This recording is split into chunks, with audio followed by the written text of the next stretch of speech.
Hey, welcome to Howza Channel. In today's lesson, we will teach you how to create a checkmark in Excel for macOS. Let's go. Open the Excel file you need. Click on Excel at the top menu bar and select Preferences from the list. Go to Ribbon and Toolbar. Check the Developer option from the right side list. Click on Save. Go to the Developer tab. Click on Checkbox.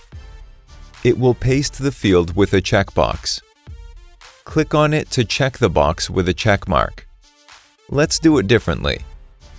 Go to the Insert tab. Click on Symbol.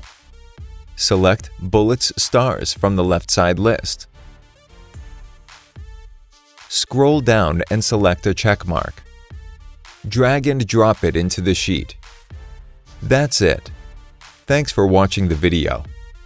Please like it and let us know if you use any of our tips and tricks. Subscribe to our channel. We upload new tutorials every day. See ya!